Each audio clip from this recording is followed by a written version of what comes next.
everyone, and welcome to Random Act Squirrel. Today is Act 29. If you choose to start living your life, turn to page 42. So, this one is going to have lots of random references. I actually have references on the bottom of this, so if you like some of what you're seeing, you can definitely look into these people. These are awesome people. These are the people that I watch and inspire me too. In fact, some of what one of the people said is what really started making me think about what I was doing, and I don't know, we'll get into this.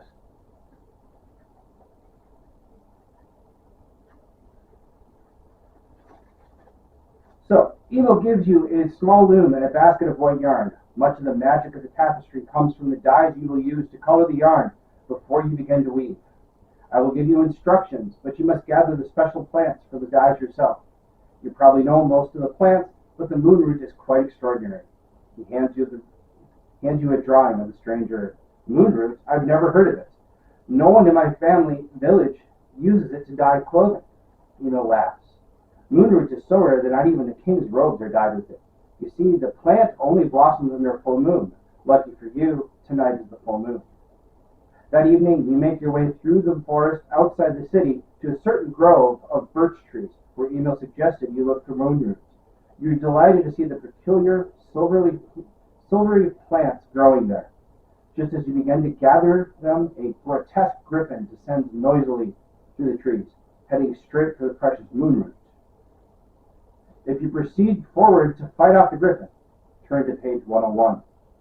If you hide and watch and see what the griffin is up to, turn to page 67. This is a choose-your-own adventure. When I was going to high school, I know the next generation before loved Goosebumps.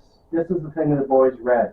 That and like dog stories, which I think that was like a tail end of the 70s. None of this.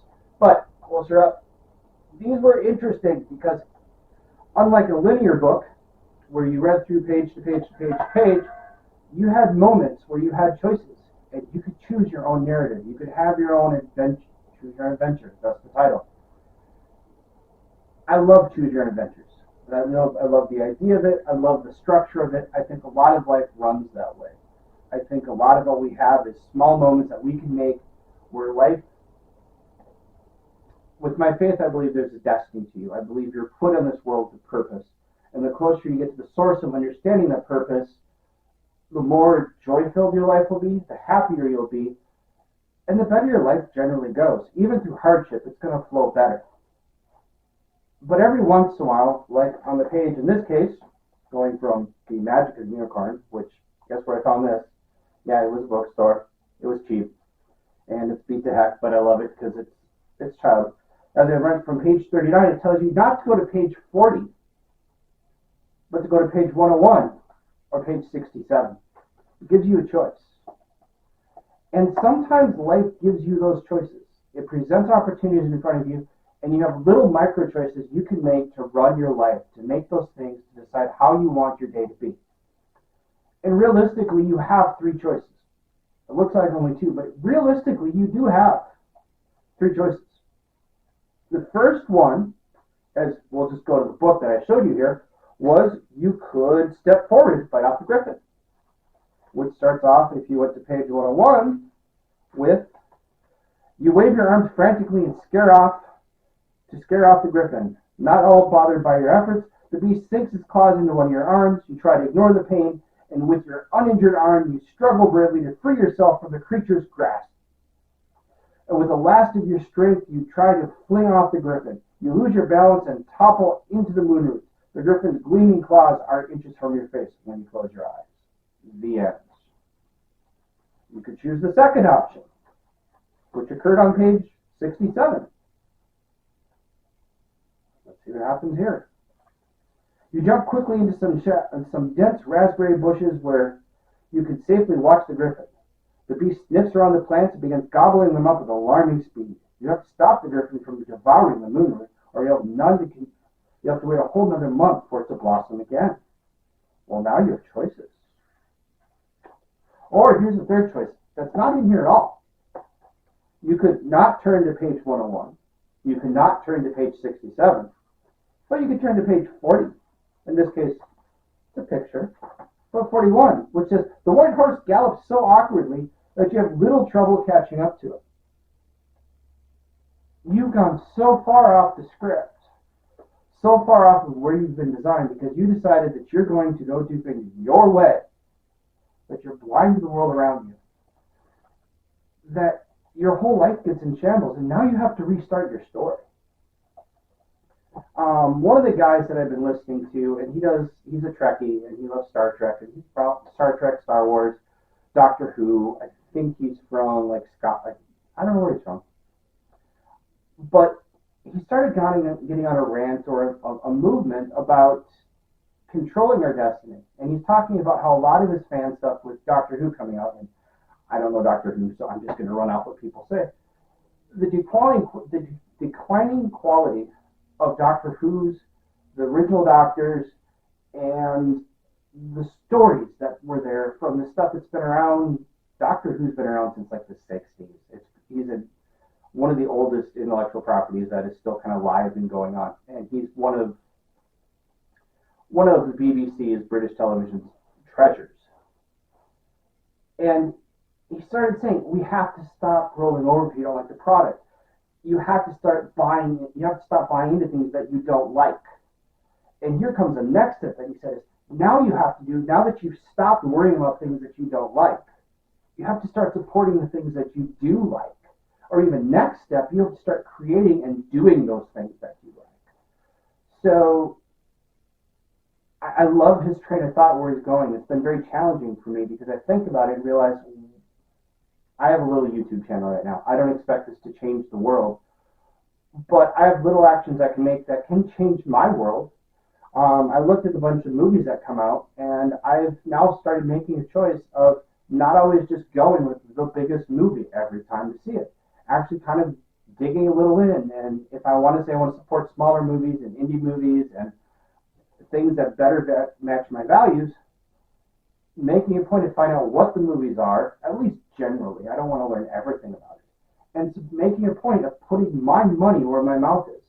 So I just am not one of those people that's just babbling. And to an extent, this YouTube channel is that too, because I'm putting something out there. I was starting to think about some of the rips that I had, and one of the things that tapped into why I was doing this that I loved was a guy named Mark Manson. Mark Manson wrote a book that the book doesn't do much, but his videos and things are actually pretty cool. The Subtle Art of Not Giving an F. His idea is a lot of what you think and know and believe, the fuzzy stuff doesn't matter. So he had like a 1-minute video he put out talking about stop following your passion, which sounded counterintuitive till he said, you're already doing your passion. When you're not stuck working and taking care of your kids and you're not doing all this stuff, you're already doing and thinking about the things that you care about most. That's your passion. That's what you should be doing. That's what gives you joy. And that's where the Brian Holdsworth comes in that I love so much, because he's one of those people. He is a Catholic convert. He's from Canada, I think. I'm pretty sure he's from Canada. And he has the most amazing red hair and this fantastic beard. I'm kind of jealous, to be honest. But he talks about his faith. He talks about his life. He talks about how life through his personal focus works for him. And he chews on questions that are bigger. But he takes the big words and breaks them down so they're in plain speak, so that you can actually understand what's going on. He had this one video that I absolutely love where he talks about like big philosophy terms. I forget which ones they are, but how modern philosophy looks at stuff.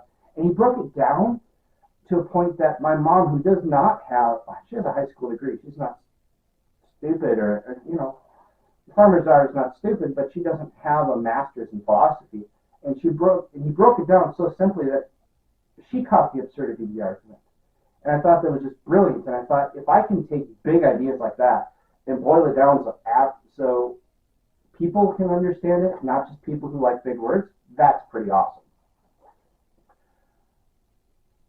And then I think about Paul Harvey. And Paul Harvey there's so many names here. So if you get confused or you don't really want to care, he's a guy. He's my common badassery guy. I love him. And if you want to know more videos about him, go ahead and put in the comments. Do I know about Paul Harvey?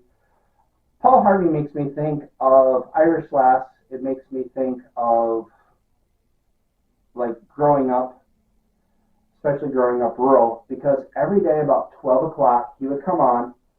They would announce like some of like the price of corn and beef and cows and soybeans, and then Paul Harvey would come on, and you have this thing that he do called "And This Is the Rest of the Story," and he would take some little thing that he would talk about and just set it like a puzzle, or do like a backstory where you think you know what he's talking about, and then there's always this hook on the end to describe this is what it is. And it was just, I loved it. It was like this puzzle of truth. And there was usually a reason why he told that story. There was something about it that was inspiration. I'm very tempted to get one of the books and just talk about him, because he just had this really cool way of doing it. Mike Rowe is doing that now too. His version is called That's the Way I Heard It. And either one, if you can find them, they're phenomenal. If I get close to doing that kind of stuff, that would be awesome. If you want to talk about passions, things that I love, things I love to share, that would be it. I guess it comes down to this stuff. And I actually have my whiteboard already written on, so you don't have to sit and watch this. I'll have some of the names of the YouTube people that, if you want to follow them, go ahead and follow them. Maybe you can say that I sent them there. I don't know how that works yet. I'm still learning as I go. But in Hitchhiker's Guide to the Galaxy series of books, which I love the fifth one. I'll be honest, I haven't read them. I'm aware of them, but I haven't read them, and they're considered some of the great science fiction things. If anybody says so long and thanks for the fish, that's something. If they always say always have a towel, that's that thing. Another thing that comes from it is the word is 42. When asked about the meaning of life, the answer was given 42. So someone said, here's the problem. You can know the answer to the meaning of life. And anybody who's watched this, if you want to correct my answer because it's not completely accurate, please do that. But this is how I remember it. The problem isn't knowing the meaning of life. The problem is knowing the right question. Because apparently, according to the Hitchhiker's Guide to the Galaxy series of books, if you know that, you'll be driven instantly insane. So you can know the answer, which is 42, but you just don't get to know the meaning. And I think sometimes we just have to lean in that we don't understand stuff. Like right now, in the middle of job hunting, I had a series of events that happened today, from calling recruiters to going to a place to talking to them, and suddenly I may have a job interview that I had no inkling or interest, and it might be the job that I'm looking for. But that's because I'm willing to read the pages, I'm really willing to go down to the bottom, and I'm willing to take the bold and smart choice. And sometimes, unfortunately, the decisions leave me getting crushed by a griffin because I was too bold. And sometimes it leaves me with another set of choices going, okay, I survived, but how do I get to the next place? And I think maybe that's where the fun of life is. It's scary and it's interesting. It's amazing when you survive it. And I don't have a good ending, other than, I guess, when life looks at you and says, well, I'll say it this way first, and then I'll close off my question, because it sounds really cool if you do it that way, and I can look like I know what I'm doing. If you like where I'm going, you think this is fun, I feel like this is off the beaten path, but I think I've wandered through the woods so much with everything that I don't know if I'm on a path anymore. I think I'm so far off the path that I get to wander freely at this point. If you like what you see, go ahead and like the video. If you have any cool comments on it, if you have any subjects that I've talked about, like music or movies, things like that you'd like me to review. I have an idea about talking about how 2023 might be the year of the Christian movie, if that sounds cool to you. I have another idea I've been poking at, talking about my favorite, probably doing a review of Thanksgiving, the new movie that came out in theaters, and my review of my favorite alternate holiday movies. the ones that you don't think of as holiday movies are kind of twisty that way. Otherwise, I have something about Charlton Heston and the Common Badassery, or Paul Harvey, which is crossing my brain, or if you have a cool idea that I could research into, go ahead and put that in the comments. And if you haven't subscribed, you've been watching a couple times, go ahead and hit the subscribe button, and you can get the next crazy video, and it will be much more cohesive.